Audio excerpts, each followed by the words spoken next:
Hi everyone, my name is Fandi Ardiansyah. I am from class B. Methods of education as versus ways. A teacher from a Western country recently visited an elementary school in an Asian country. In one class, she watched 60 young children as they learned to draw a cat. The teacher drew a big circle on the blackboard, and 60 children copied it on their papers. The teacher drew a smaller circle on top of the first and then put two triangles on top of it. The children drew in the same way.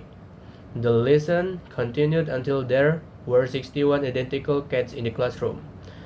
Each student's cat looked exactly like the one of the board. Number 2.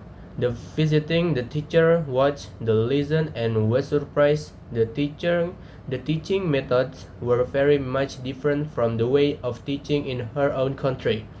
A children's art lesson in her own country produced a room full of unique pictures, each one completely different from the others. Why? What causes this difference in educational methods? In a classroom in any country, the instructor teaches more than art of history or language.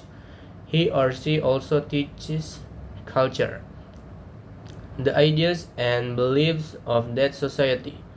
Each educational system is a mirror that reflects the culture of the society. Number 3.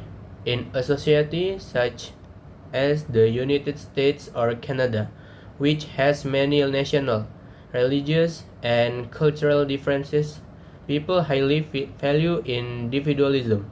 The differences between people, teachers place a lot of importance on the qualities that make each student special. The educational systems in these countries show these values. Students do not memorize information.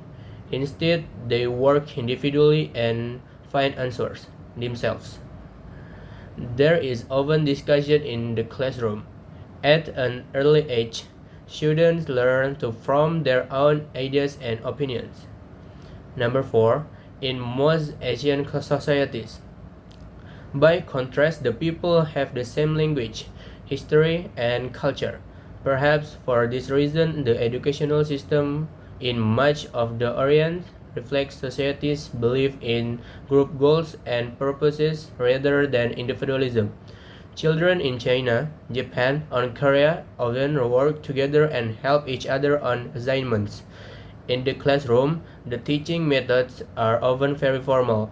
The teacher lectures and the student listen. There is not much discussion. Instead, the students recite rules or information that they have memorized. Number 5. There are advantages and disadvantages to both of these systems of education. For example, one advantage to the system in Japan is that students there learn much more math and science than American students learn by the end of high school. They also study more hours each day and more days each year than North Americans do. The system is difficult, but it prepares students for a society that values discipline and self-control. There is, however, a disadvantage. Memorization. Memorization is an important learning method in Japanese schools. Yet many students wait that after an exam, they forget much of the information that they have memorized. The advantage to the educational system in North America, on the other hand, is that students learn to think for themselves. The system prepares them for a society that values creative ideas. There is, however, a disadvantage when students graduate from high school.